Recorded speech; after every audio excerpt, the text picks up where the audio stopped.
Hey Raghunath, tell everyone about our Patreon community.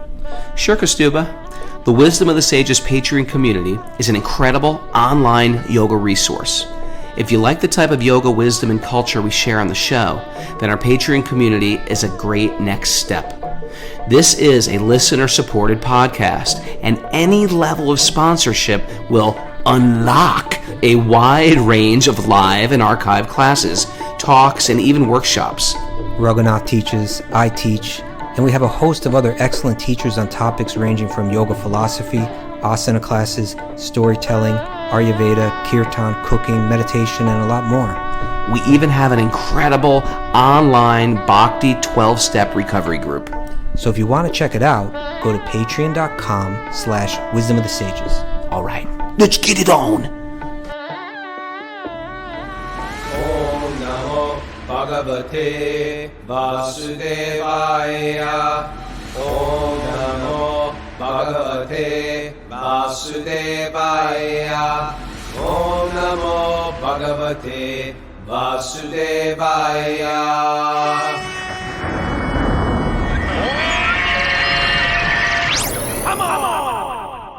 Live from Super Soul Farm, this is Wisdom of the Sages, a daily yoga podcast with your host Raghunath and co-host and senior educator of the Bhakti Center in New York, Kastuba Das. Welcome to the show, everybody. It's Arranged Marriage Tuesday. This is the day that I pick random people from our Zoom audience, put them together for life. They've never met each other except over online. We're really excited. Tonight, we're going to marry off a 10-year-old. Just kidding. Don't even. Karuna doesn't like it when you talk like that, Raghunath.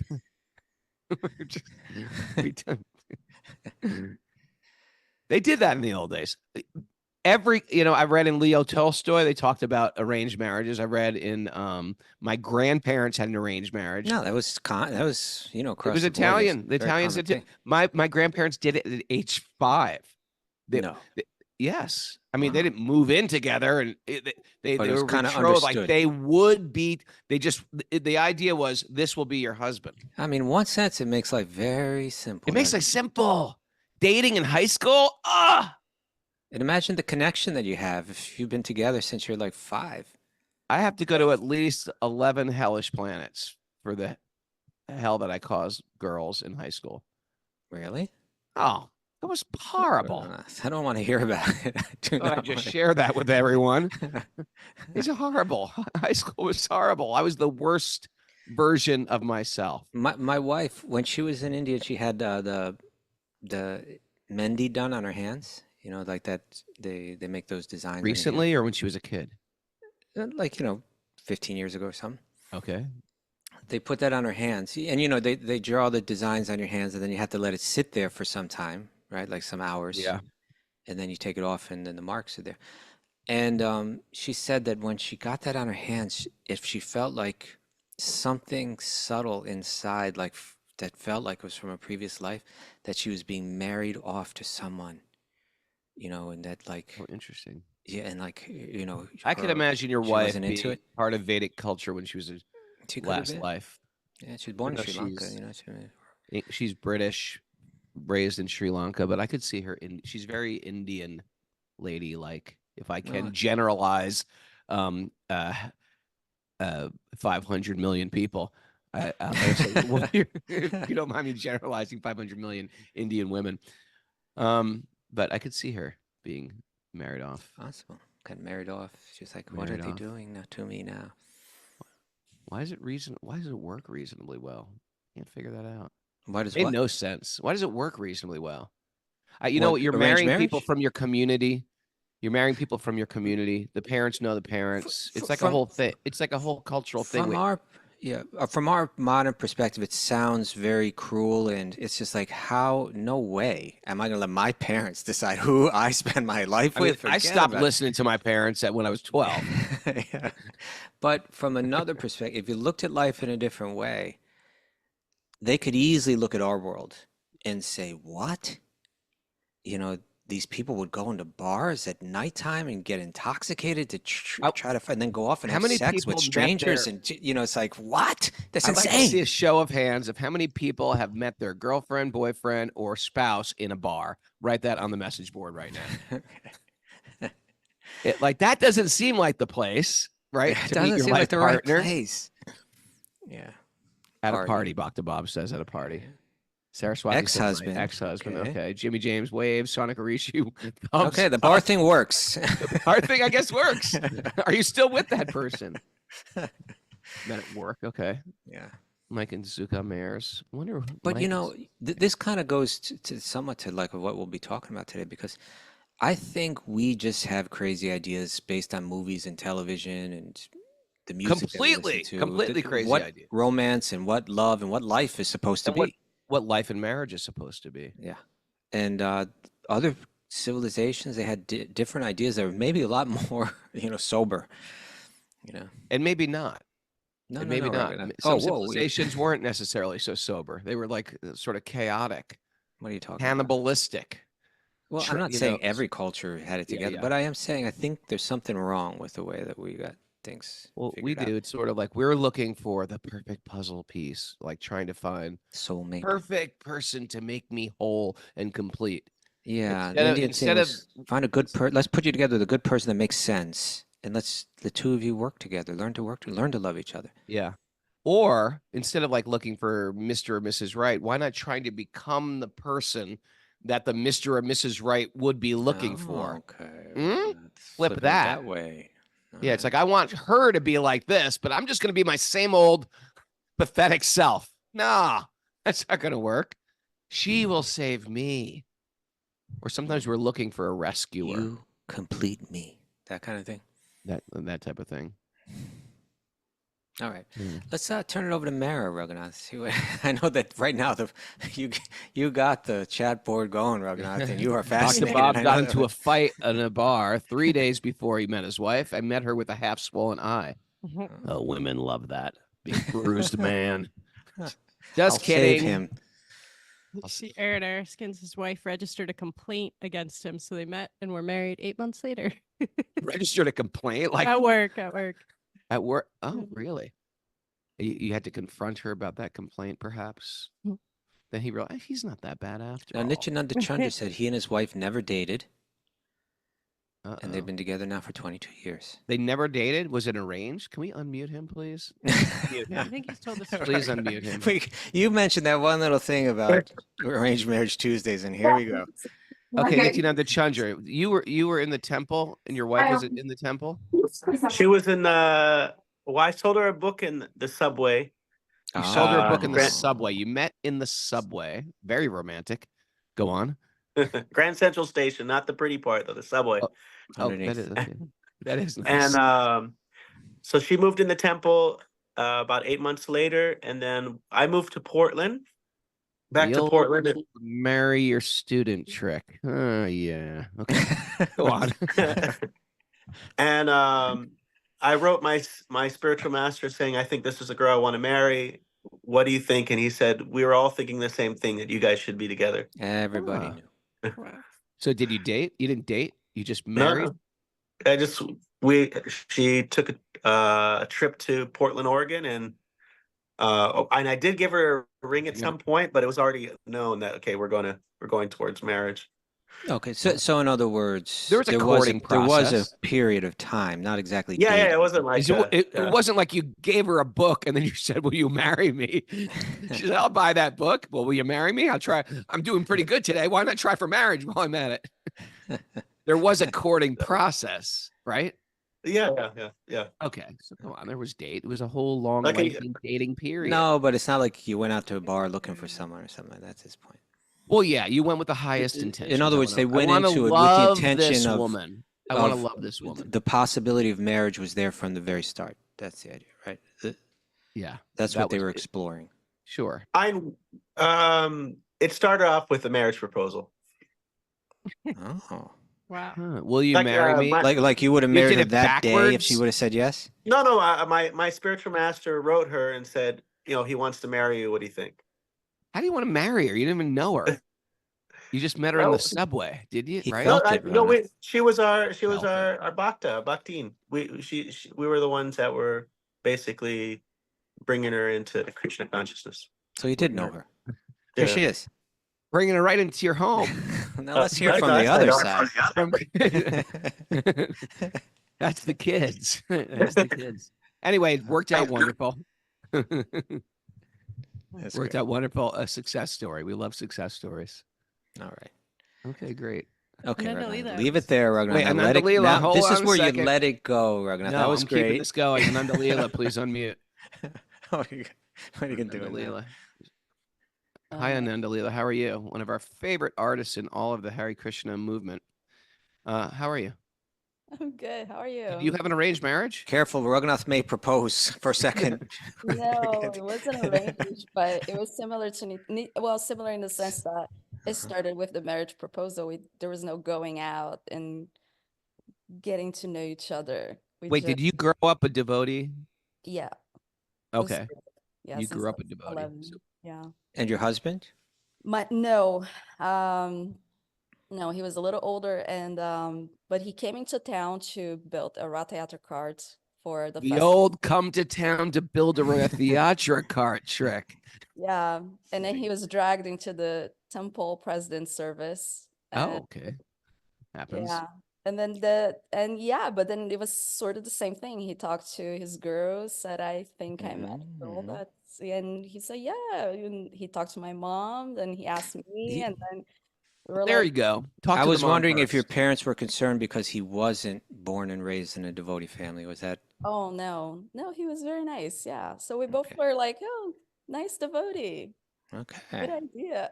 That'll All right. work. That'll work. Okay. 25 work. years later, we're still here. How many Wonderful. years? How many years? 25. 5? 25. 25. Yeah. Wow. Here we All are. right. That's pretty good. Yep. Kudos to you, Ananda My thing Leela. was kind of like that too. When I decided I was going to get married, there's a bunch of people that were like, "Oh, we know just the person for you, just a girl." Yeah. So Was it's there kinda- other ones? Was there like we got this other one, this crazy one. I think There you might was- like her. You could help calm her down. there was there any of that? There was one possibility, is someone that I never met, but it hardly got off the ground, because Shit. then I met Gita Priya, and people were saying, quite a few people were saying, "Oh, you have to meet Gita Priya. She's definitely the right person."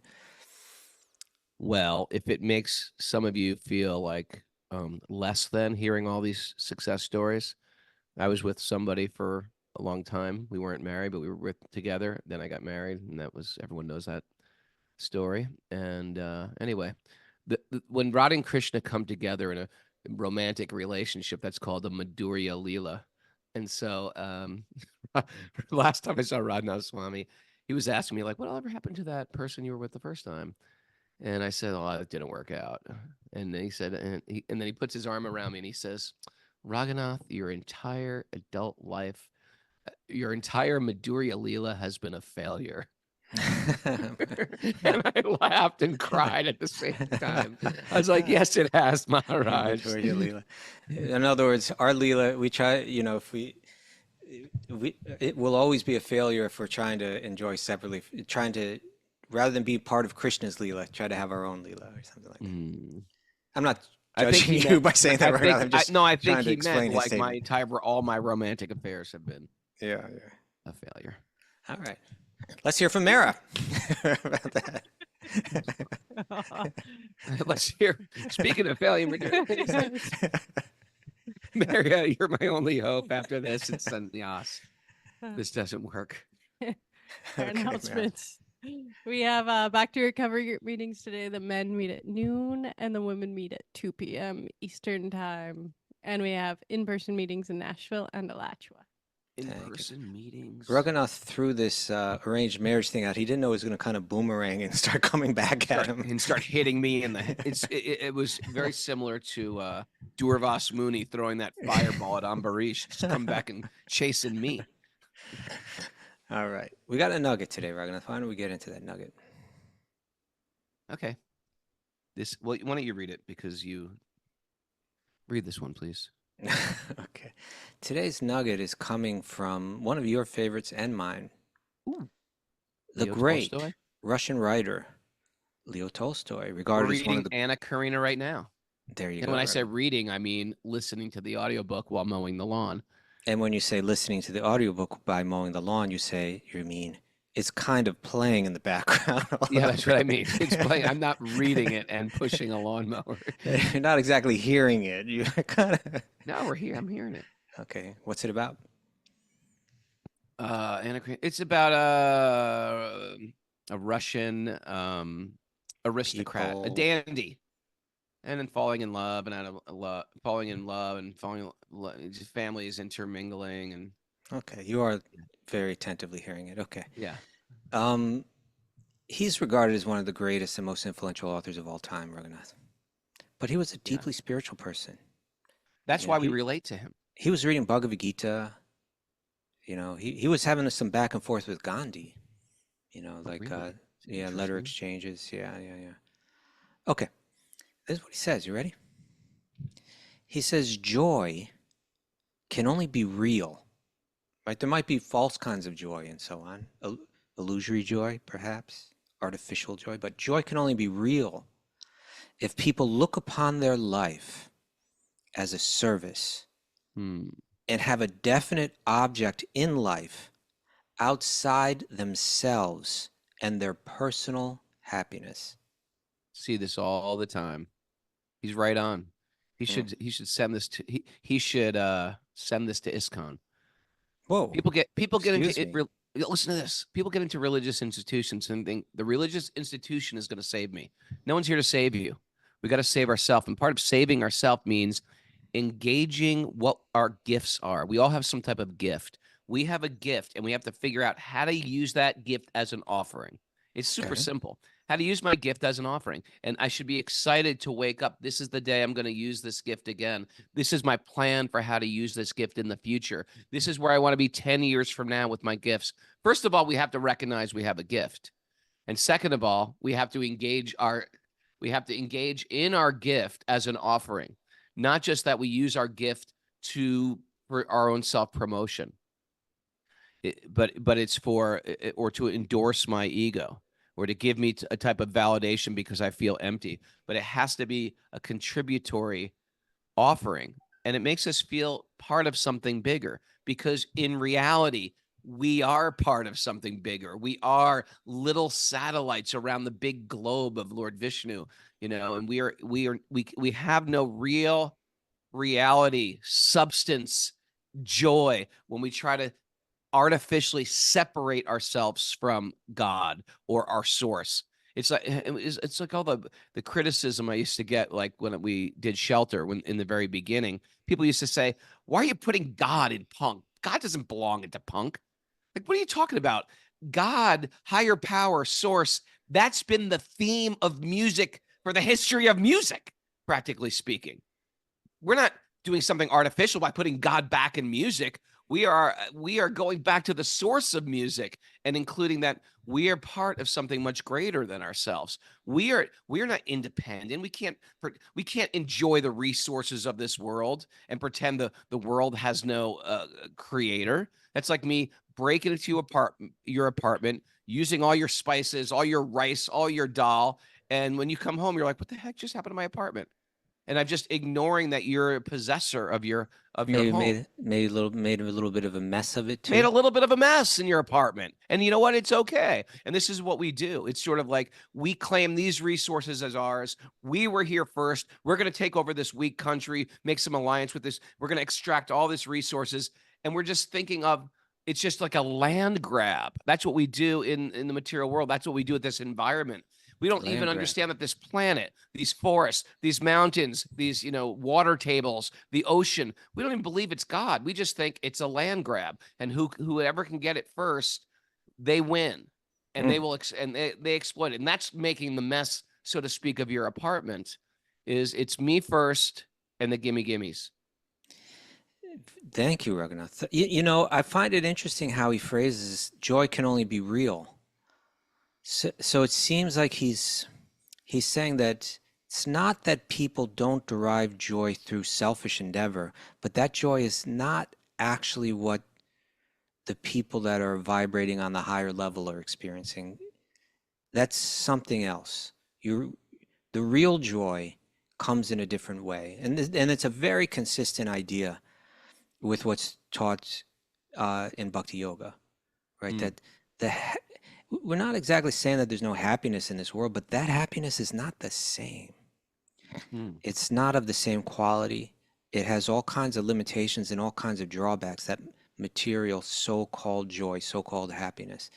And it has to do with design, right? That like by design, we've been designed to function in a particular way. And that way is, and this is a good thing. This is really good news, that we're all designed with the idea to serve the center of existence. And if we can do that, the great news about that is that if we choose to do that, then life becomes very harmonious. The problem with it being the other way, hold on right now, I know you want to jump. The problem with it, I applaud you for holding back. If this was like a 3D screen where you could just shove an apple in my mouth. Here, eat this. Merrick, give him something to eat for a minute. But a pacifier. Just suck on this for a second. But the problem with if everything were designed the other way, if we found our joy and fulfillment in selfishness, that is a recipe for chaos, because nobody's going to work harmoniously. And that's kind of what we have in this world. And even when we get the so-called joy, it's not satisfying. It kind of like the flavor very soon disappears, and we're kind of left feeling empty. Tolstoy is he's a deeply spiritual person. He's pointing to something else. He's speaking to something that's intrinsic within us. It's a good realization. Yeah, we don't want some fun. We want a lifestyle of evolution, right? We don't want just some we went to the Caribbean. Whoopee, right? We got a new expensive mountain bike. Whoopee. We've gone to Paris. Whoopee. I got a picture of myself with the Eiffel Tower. Whoopee. It's like after a while, it's like, is life just a combination of whoopies together? No, our life is a progressive path where we can move. We don't even have to travel all over the world. It doesn't have to, we have to put our foot on every continent or have some wanderlust burning within me. If we get it right, you can be in one place forever. It sounds boring. Do the same thing, but feel like I am progressing. I'm learning. I'm going deeper. Srila Prabhupada, he spoke this phrase, which sounds unrealistic, but he says, we have to fill our day up in such a way, design your day in such a way where you're engaged in service 24 hours a day. Love it. Yeah. There's so much depression. There's so much confusion. There's so much just because we want that fantasy, and we think, and whatever kind of little piece of that we do find in life, the taste of it quickly goes away, and we're left feeling empty again. But if we have a life full, a day, or just say a day, cut out a day from beginning to end, make it service. There's kind of like a health. It's kind of like the material enjoyment is just like junk food, like some super sickeningly sweet junk food. And the life of service is like this nourishing meal, it's like it's satisfying and nourishing at the same time. Yeah, I recently got a message from someone writing in, and they said, I wonder if I had any natural cures for depression. The doctors were recommending I go on some medication. I said, I'm no doctor or psychiatrist. I can't help you, but let me ask you a question. Do you like your work?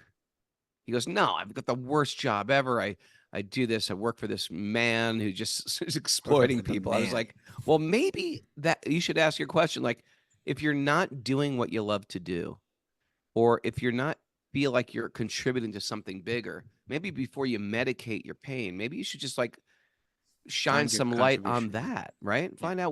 Find out how you can contribute in this world where you actually feel satisfied instead of course you're going to be depressed. That's natural. That is like the red light in the car saying, it's time to fill up the gas. You're out of gas right now. Time to fill up the gas. You're not going to get a screwdriver and bang that light out. And that's going to make now I don't see that light anymore. Yeah, but you're still going to run out of gas. You're going to take that medication. You're still going to be sad. Why? Because you're not doing what you feel like your heart is born to do. 100 Wisdom of the Sages listeners went off their medication that day and created chaos. It created chaos in the community. There has been multiple lawsuits brought against this Ray Capo. A quote from Kasudas: "I didn't say it; he said it." Your Honor, my client did clarify that he was not a psychiatrist or a therapist. But we found in this other episode where he said, "I'm kind of a part-time psychiatrist."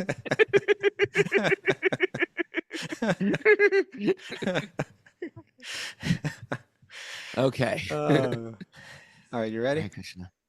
Ryanam Namaskrityanam Chaivanarottamam Devim Saraswatim Vyasam Tatojayam Mudirayat. Before we started the Srimad Bhagavatam, which is our very means of conquest, one should offer respectful obeisances to the Supreme Lord Narayan, unto Narayan Rishi, the supermost human being, unto Mother Saraswati, the goddess of learning, to Srila Vyasadeva, the author.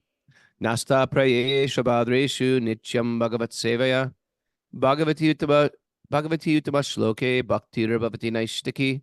By regular attendance in classes in the Bhagavatam and by rendering service to the pure devotees, all that is troublesome to the heart will become eradicated, and loving service to the Supreme Lord, who is praised with transcendental songs, will be established as an irrevocable fact.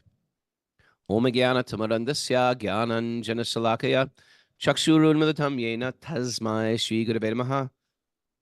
I was born in the darkness of ignorance. My teachers are opening my eyes with the torchlight of knowledge I offer my obeisances at their lotus feet. Okay, we're gonna.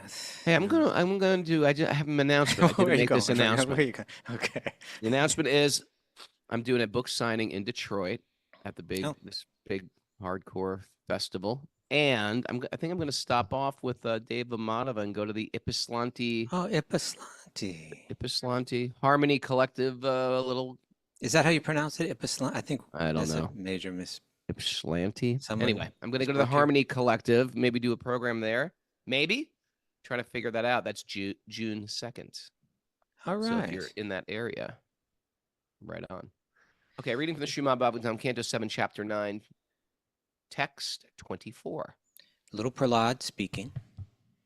Little Prahlad. He's been giving us his unique perspective, right? Vyasadeva, the author of all the Vedic literatures in the Srimad Bhagavatam, has shared with us the perspective of Prahlad for a particular purpose, right? Yep. Here's a little person that's seen materialism at its highest level close up. Yes. If we had any inkling that the problem isn't materialism, the problem is that I just haven't taken it to a high enough level yet. He's saying, no. I've seen it on the highest level. I've seen a person that took over the universe. I've seen a person that conquered all apparent enemies, that had unlimited wealth and power, and prestige, and so on and so forth. And I saw it all. I saw how he was miserable, and I saw how it all crashed in a second. Time just crushed it. Crash and burn. Yeah. And so he's praying to Lord Vishnu in the form of the half man, half lion, Shringadev. And he's saying, I've seen it all now. I don't have any interest in all of that. There's something more important, something more real that I'm looking for. And so now we get to hear what it is. What if you're not interested in material power and prestige and wealth and fame, etc., what are you interested in, little Prahlad? What is it that you want? My dear Lord. Now I have complete experience concerning the worldly opulence, mystic powers, longevity, and other material pleasures enjoyed by all living entities, from Lord Brahma down to the ant. He's got complete experience. He's seen it at its highest level. The ants even have pleasure. They got power. They got prestige. They got their big chunk of sugar. Like, we're so lucky. Look at this thing. They left all this valuable food. My dear, as powerful time, you destroy them all. Oh. Therefore, right, God comes in the form of time. Kaloshmi lokshaya krit pravidho. Therefore, because of my experience, I do not wish to possess them. Okay, what does he want then? What does he want? It's not bad. Material. My dear Lord, I request you to place me in touch with your pure devotee and let me serve him as a sincere servant. Put me in touch with your pure devotees. Let me serve you as a sincere servant. Different than the prayers I was saying. Yesterday, I was saying how I grew up praying, and Kostuba pray ever. shamefully admitted that he never prayed, and Mara never played. Mara's atheistic, scholarly family never prayed. But I prayed. But I prayed for stuff. Big deal. I was just like a spiritual materialist. Here, this is a different thing. This is praying in appreciation, in glorification, in desire to serve. And the interesting thing happens is when you're a person that actually just wants to give love back, and you can imagine a child. Let's take this macro vision and look into a family, a micro vision, like a little Fibonacci spiral thing here. That when you have a child that is saying, Mom, give me this, Dad, give me this, Mom, can I borrow this? Dad, can I lend me $20? The parent is just like, all right, here you go, here you go, here you go. He's approaching that higher power for stuff, and the parent is just doing it. But eventually, the parent is sort of enabling, and sometimes he spends the money on alcohol. The teenager. What about the child that says, Mom, I want to clean the house. Mom, I got this. Mom, you need some medication. Let me take you to the doctor. Mom, there's so much loving and affection for that parent. The mother naturally gives the child everything. What do you want? What you need to use the car for something? You take the car. I fully trust you. There's so much trust from that parental source to the child that the child gets whatever they want without asking. In the asking, we're almost pushing away all of our benedictions. But in the serving, we're getting everything showered upon us. And that's why we find the Paramahamsa, the pure devotee, all they want is service, and they actually have everything. And they can have nothing or everything, and they have everything. They have all mystic powers. They have full bliss. And that's full what we really joy, want. full connection. Oh, you ruined my whole story. If you want bliss, there's a secret Power, method. mystic power. No, I want to hear that's great. I want to hear from you on this. There's a nuance here though in this statement, and I want to hear your thoughts on it. Sure. So we heard from Tolstoy, and he got this idea that service is really what it's all about, right? It's when you're trying to serve others that really the true joy in life comes about. Yeah. And I think a lot of great souls have come to that realization. I just looked up quote about service, and there was a whole slew of them, and they're really good quotes. You had Mother Teresa, you had Martin Luther King, you had Tolstoy, you had Rabindranath Tagore, and it goes on, and they're really all nice quotes.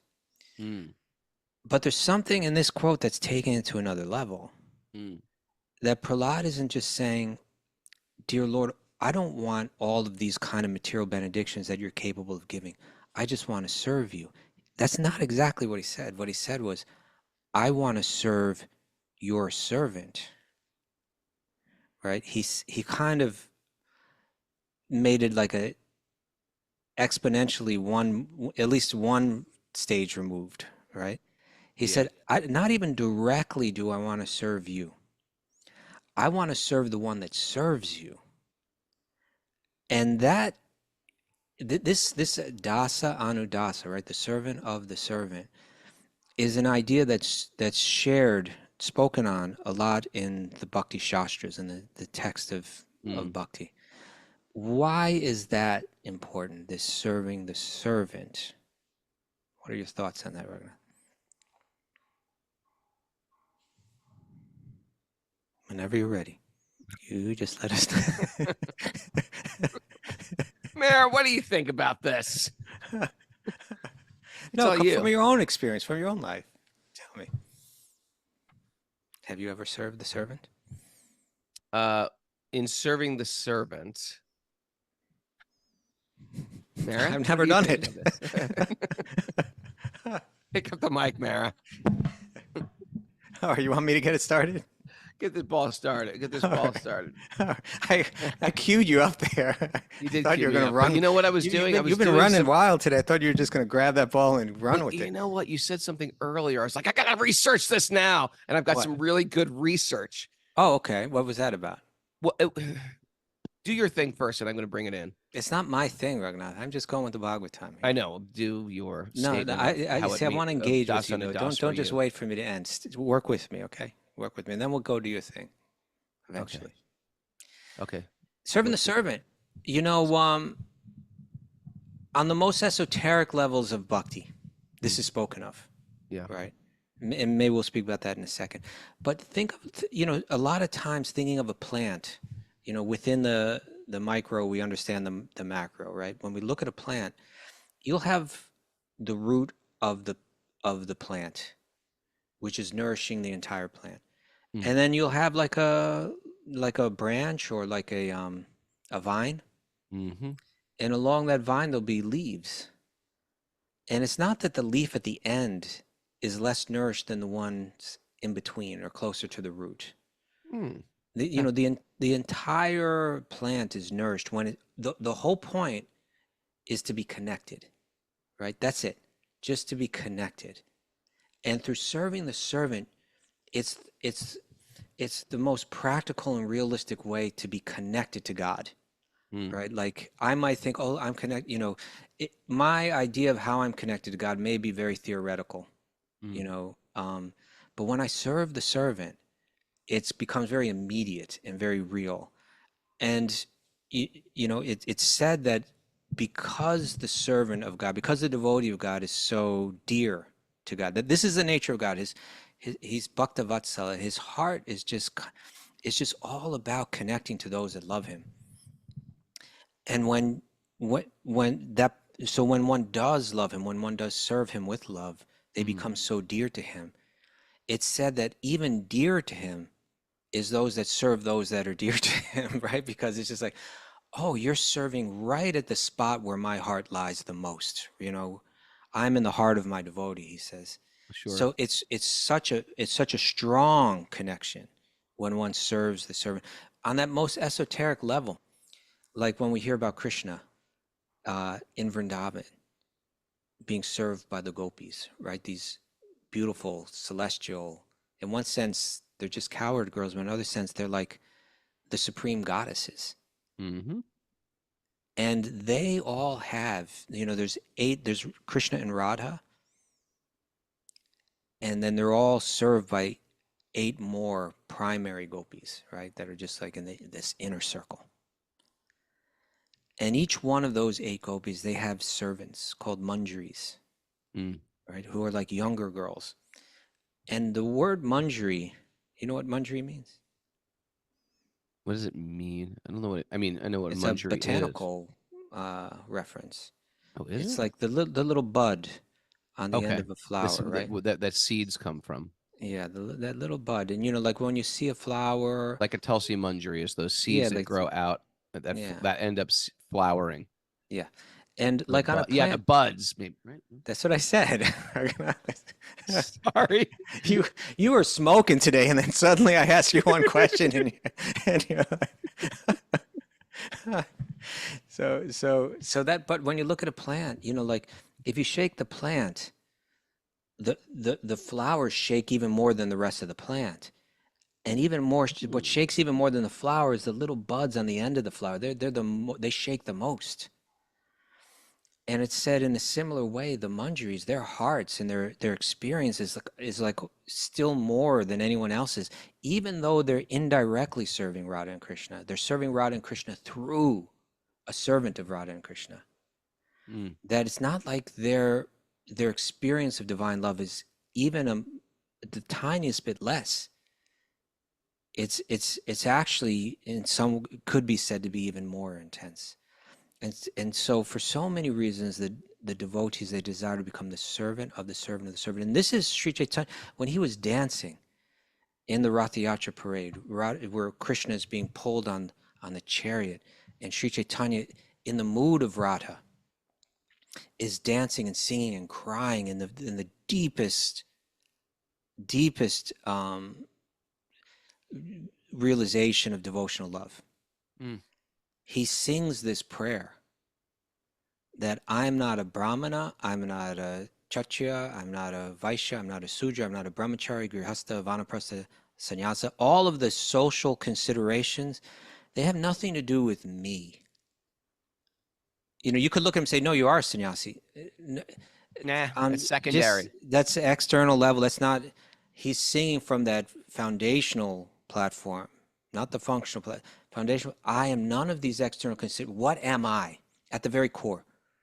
And he says, Gopi, Bharta, Kamala, of Krishna, who's the lover of the gopis, Dasa, not just Dasa, Anudasa, Dasa, Anudasa. I'm the servant of Krishna, who's the lover of the gopis. So Krishna himself takes this role that I want to be the servant of the servant of the servant. And of course, the converse is true. The converse is when we offend, when we're rude, when we're cruel to a devotee, it's the greatest offense we can do. In general, we treat everybody as a devotee. We treat everybody, but we find those who are really endeavoring towards bhakti, we really want to render service to them. But in general, we look at the people that God sends us in our life. This is the metric for our spiritual life. How do we relate to these people? Do we give them love? Because what's going on is we very easily in these beginning stages of bhakti feel like, yeah, it's me and God or me and the deity. We are connected. This guy drives me crazy. She drives me crazy. My boss drives me crazy. Me and God are like but me and God are very connected. I'm a very spiritual person. Once we start to relate to a better metric for our spiritual evolution is how I treat the people that God puts in my life. And sometimes you put some real sourpusses in your life to make your day miserable. How am I going to react to that? Right? Am I going to love people that it's easy to love people who are like me? That's children do that. But can I love a person who's difficult? Can I love a person who is very difficult to love? Serve them. Yeah. Can I love a person I'm envious of? How do I deal with that? Right. Interesting. You know what? We were talking about death, opulence, the reversals of life can happen at any minute. All your mystic powers. I was thinking about Steve Jobs. Isn't it Jobs? Steve Jobs. Steve Jobs. That's I thought you said Steve Jones. Okay. Steve Jones from the Sex Pistols. No, Steve Jobs. Yeah. He wrote these great things before he died. You know. He actually, when they fact checked him, I don't think these were actually his last words. All right, they're not his last. You just pulled a rug out from under. Maybe. I'm sick of the fact checkers. Although it's interesting, you know what his last words were? His last words. Hare Krishna. Oh wow! Oh, okay. Interesting. You know, he was a spiritual guy. I think he was a raw foodist. He had a lot of prasad. I think he was a raw foodist. He used to go to the temple in, was it somewhere, Gainesville or somewhere he went. Yeah, Gainesville, I think. He says material things lost can be found, but there is one thing that can never be found when it's lost, and that's your life. Whichever stage in life we are right now, with time, we will face a day when that curtain comes down. Okay. Whether we live in a 300 square foot house or a 3,000 square foot house, loneliness is the same. You will realize your true inner happiness does not come from material things of this world, right? The stuff of this world. Therefore, I hope you realize when you have mates, buddies, old friends, brothers and sisters who you chat with, laugh with, talk with, have kirtan with, no, it says sing songs with, talk about north, south, east, west, heaven and earth. This is true happiness. Thank you, Raghunath. People is trying to go underneath this. Here's a guy who has everything pretty much at his fingertips. And he's trying to understand what is happiness. And he's going more towards these subtle things, which at the top of his priority here is relationships, family, laughing, singing songs, right? I wonder if I wonder if the guy's been in a kirtan before. Anyway. Probably. If you have that much prasad, you probably get a little kirtan going. You got a little kirtan in there, too. You can't escape the kirtan. You want that free sabji, you get some kirtan. You show up for the kirtan. Okay. Wisdom of the Sage is probably the only place where you get spiritual stuff without the prasad. You know? We did it backwards. Usually they give out the prasad and then you get the philosophy. We get the philosophy first. We owe you guys plates of prasad. Come to Rath Yatra. Come to Rath Yatra. We'll give it out. And everybody coming to Rath Yatra in New York, bake cookies, no eggs, please. I'll try to make a batch. Make a vegan cookies. Make some vegan cookies and offer them to God with love, and we're going to distribute them on the streets. All right. At our little Wisdom of the Sages table. All Now right, we're gonna. it's 52. You want to keep this going? Yeah. So now Prahlad's saying, I don't want all the things my father had. I want to serve your servant. That's where the real joy will come from. That's what I'm meant to do. That's all I want. Now, Nrsingadev may have said, but everybody wants enjoyment and power, and yet you are rejecting them. How is that? Let's hear what he has to say. In this material world, every living entity desires some future happiness, which is exactly like a mirage in the desert. Oh, Ooh, we're all analogy. desiring some future happiness. Like right now is not good. No, it's gonna get good because I got Way a over there. plan. Look, it's over there. Where is the water in that desert? There isn't any. Or, in other words, where is happiness in the material world? As for the Nothing. body, what is its value? It is merely a source of various diseases. The so-called philosophers, scientists, and politicians know this very well, but nonetheless, they aspire for temporary happiness. Happiness is very difficult to obtain, but because they are unable to control their senses, they run after the so-called happiness of the material world and never come to the right conclusion. It's a Rubik's Cube, isn't it? It's one of those Rubik's triangles, which is even harder than the cube, I think. So again, if we go right back to the beginning of the show, it is perhaps for most of us, particularly when we're fed so many images of and ideas of what enjoyment is and what happiness is, it is a little bit counterintuitive to think, it can be counterintuitive to think my happiness will come through service. The intuitive ideas, happiness will come when I'm served. It's counterintuitive to think my happiness will come when I really start to serve. That's when I'm going to feel satisfaction. That's when I'm going to feel complete. That's when I'll feel whole. That's when my life won't feel empty. All right. So now Prahlad is going to say, I want to serve you. Look how merciful you are. He's going to acknowledge the Lord's mercy in this next verse, text 26. Text 26. Oh, my Lord, oh, Supreme, because I was born in a family full of hellish material qualities of passion and ignorance, what is my position? What is to be said of your causeless mercy, which was never offered even to Lord Brahma, Lord Shiva, or the goddess of fortune Lakshmi? You never put your lotus hand upon their heads, but you have put it upon mine. The paw. That feeling of I don't deserve, but you are giving me. That attitude of gratitude changes the way you see the entire world. Oh, Prahlad. Unlike any Yeah. No, it's beautiful though, isn't it? I mean, because all those other devas are standing right there. And here he is, the son of a demon, the one that just got wiped out. Son of a demon. And he's puts that big paw right there. Furry, soft. He might have had hands. Oh no, he had claws. He had paws. Nails, sharp. But he had human feet. Yeah. Human feet. Tomorrow is Lord Nrsingadev's appearance day. Tomorrow, you guys. We're going to do something special. Meditate on the paw coming down on your head. Oh, we should. Okay, I got an idea. Unlike any ordinary living entity, my lord, you do not discriminate between friends and enemies, the favorable and the unfavorable, because for you, there is no conception of higher and lower. Oh. Nonetheless, you offer your benedictions according to the level of one's service, exactly as a desire tree delivers fruits according to one's desires. It makes no distinction between the lower and the higher. You've accepted me, right? Yeah. I'm in this demon lineage. You're not like a lot of other people that judge you according to your class. Yeah, you're not partial like others. That's kind of where this canto began, with this question about partiality in Lord Vishnu.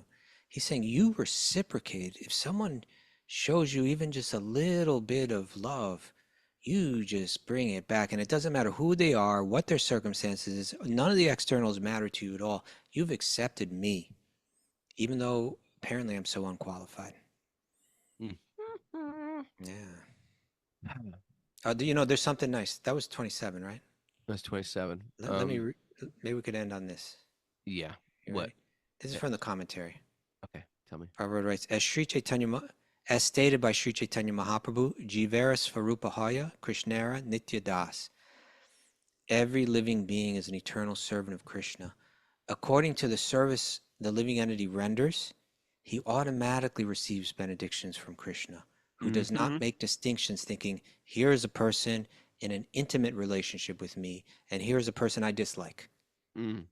Krishna advises everyone to surrender to him. Sarva dharmam parityaja mam ekam sharanam vraja.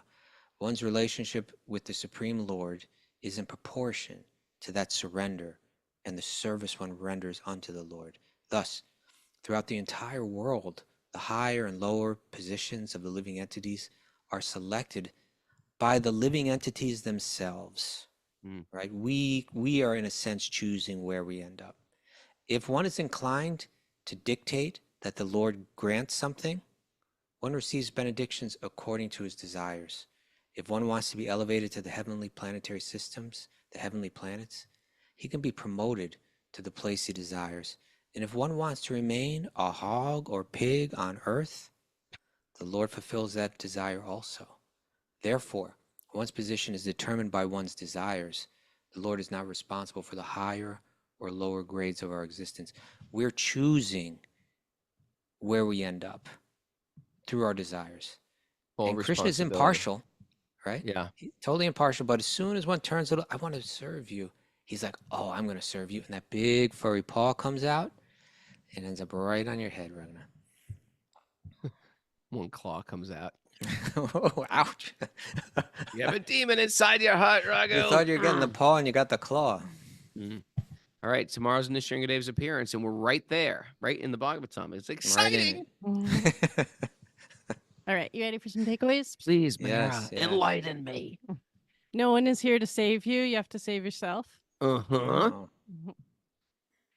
Recognize and engage our gift as an offering. Okay. Real joy comes from a life of service. Okay. Choose a lifestyle of evolution over some fun. Okay. Important. Okay, all right, like that.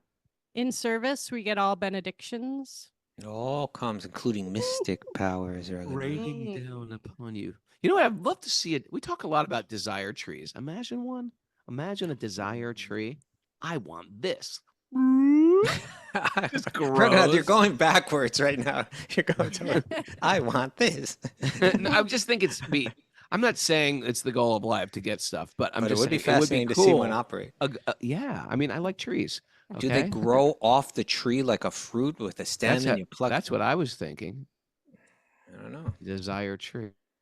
What if you desire a tractor? Does that grow off the tree? Or is it That's just my like a point. fruit? Or is it desire tree of fruit? But does it just appear? Did you ever see when they do grafting different fruit trees in one tree so it can give Botanical different wonders. fruits? Super cool. Okay. Super cool. It's could be considered practically Frankenstein-esque. demoniac. Or demoniac. It's a very cool demoniac. You're not tree. satisfied with the way the Lord made things. We're just gonna make her better. How do we relate to the sourpusses God sends to us? Yeah. Oh, sourpuss. Stinking sourpusses. Sick of them. We're all desiring future happiness like a desert mirage. Chasing it. That's a great name, isn't it? Sourpuss. Oh, sourpuss. Like a puss is like a mouth, right? Yeah, Sourpuss. sourpuss. Always got that look on your face. The attitude of gratitude changes your worldview. The attitude of gratitude brings forth beatitude. Oh. Our relationship to the Lord is in proportion to our seva and surrender. Okay. And is life just a combination of whoopies? Is that all it is, Ragnar? Whoopee! Nothing about serving the servant there? What about that? I did. I actually just skipped it because we don't serve the servant to become connected. Okay.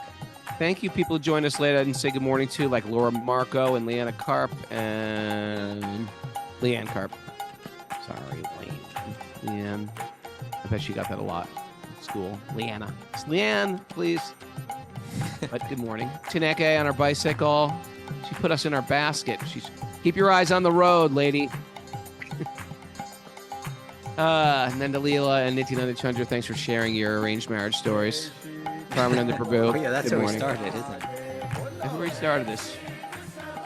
Who else is here? Leanne Carp. Who else is The here marriage today? it used to be, Raghunath, you didn't even see each other. They'd pull the veil down. You drop was that it. curtain, you're like, I'm marrying them. You got to make the best of it. Mary Jose Nava, good morning to you. Nice to see you on Sweet Baby Krishna last night. Bit of fun, Sweet Baby Krishna, Kastuba. You would have liked it. We But it did a started dramatic little late reading. For me, Raghunath, a little bit late. Maybe 7:30. It was 8 o'clock. You know, it's getting light.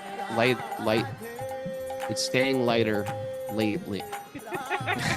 It's getting Lately, it's been light. lighter. It's staying lighter lately. Yeah,